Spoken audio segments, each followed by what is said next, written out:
Bismillahirrahmanirrahim. Assalamualaikum warahmatullahi wabarakatuh. Perkenalkan, nama saya Anissa Nur Amalia dengan stambuk 13020200106, mahasiswa Universitas Muslim Indonesia, Fakultas Ilmu Komputer, Program Studi Teknik Informatika. Nah, tugas ini saya buat untuk memenuhi salah satu tugas mata kuliah, tugas satu dari mata kuliah Rekayasa Perangkat Lunak.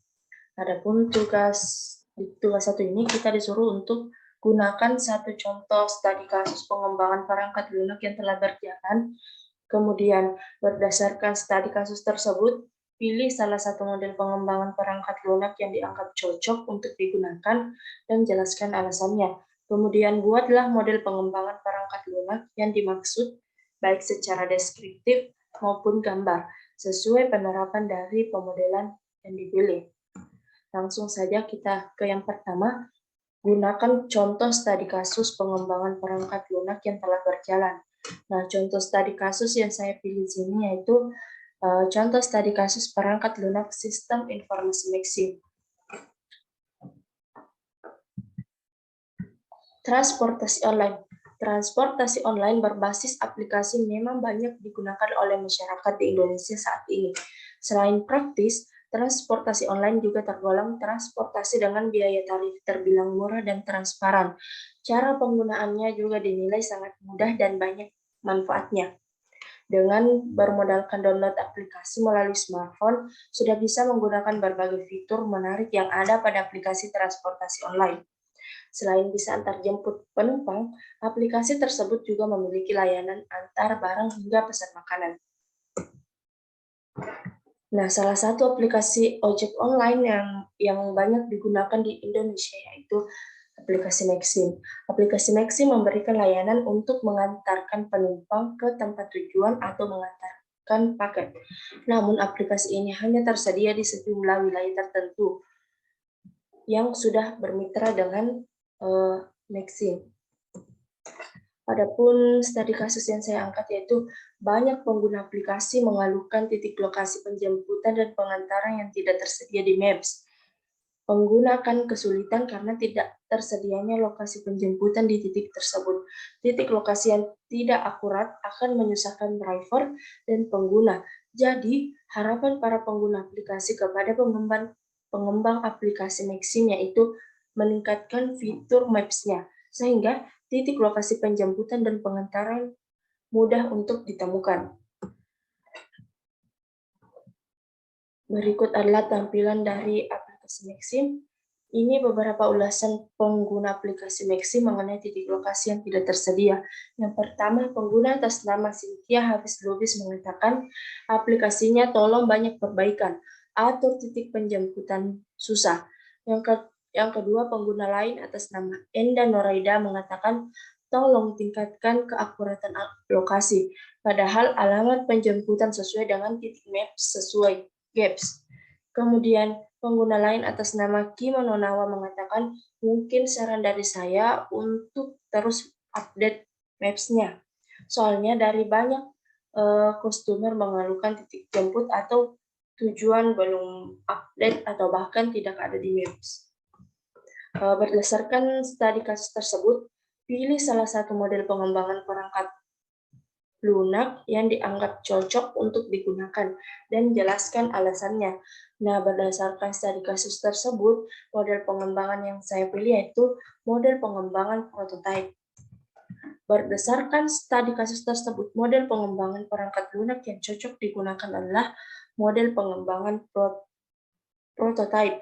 Alasannya, karena pelanggan kurang bisa menjelaskan dan menerjemahkan sistem yang dibuat.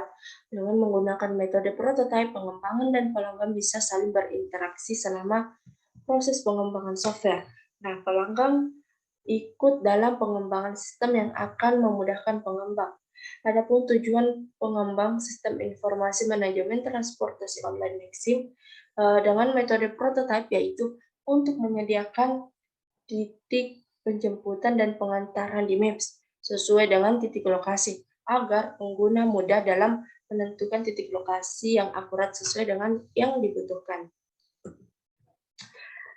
Selanjutnya yaitu buatlah model pengembangan perangkat lunak yang dimaksud baik secara deskriptif maupun gambar sesuai penerapan dari pemodelan yang dipilih. Sebelum itu, karena saya memilih metode pengembangan prototipe, saya akan menjelaskan apa itu model pengembangan prototipe. Model pengembangan prototipe merupakan rancangan sementara yang membutuhkan berbagai penyesuaian sebelum dinyatakan telah memenuhi hasil yang diinginkan. Prototyping adalah proses interaktif dalam pengembangan sistem di mana kebutuhan requirement diubah ke dalam sistem yang bekerja working system yang secara terus-menerus diperbaiki melalui kerjasama antara pengguna dan pengembang. Berikut ini adalah gambar dari model pengembangan prototype. Di sini terdapat 3 tahap. Yang pertama, listen to customer atau mendengarkan pelanggan. Yang kedua, build atau receive mockup, yaitu membangun dan memperbaiki mockup. Yang ketiga, customer test reverse mockup, yaitu pengujian prototype. Pengembangan dari sistem ini pelaksanaannya menggunakan 3 tahap siklus pengembangan model prototype secara deskriptif, yaitu yang pertama, listen to customer. Metode prototype dimulai dari mendengarkan pelanggan. Mendengarkan kebutuhan dari pihak pengguna aplikasi Maxim terhadap perangkat lunak yang akan dikembangkan. Tahap pertama ini dilakukan untuk mendengarkan keluhan serta harapan dari pelanggan.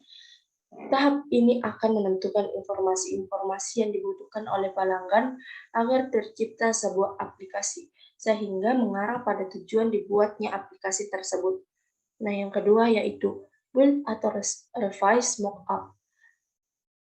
Membangun dan memperbaiki prototipe.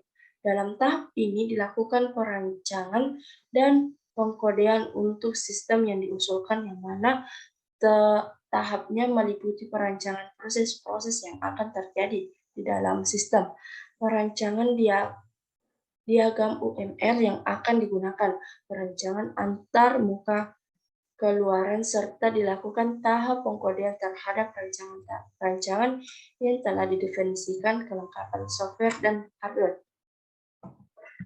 Yang ketiga yaitu customer test reverse mockup, yaitu pengujian prototipe. Pada tahap ini dilakukan pengujian terhadap sistem yang telah disusun dan melakukan pengenalan terhadap sistem yang telah diuji, serta evaluasi apakah sistem yang sudah jadi sudah sesuai dengan yang diharapkan. Hasil diserahkan kepada pelanggan untuk dievaluasi. Jika terdapat permasalahan, tim akan merevisi hingga sistem benar-benar sesuai dengan kebutuhan pelanggan. Itulah tadi penjelasan saya mengenai tugas 1, di mana saya mengambil metode pengembangan prototipe. Lebih dan kurangnya mohon dimaafkan. Assalamualaikum warahmatullahi wabarakatuh. Terima kasih.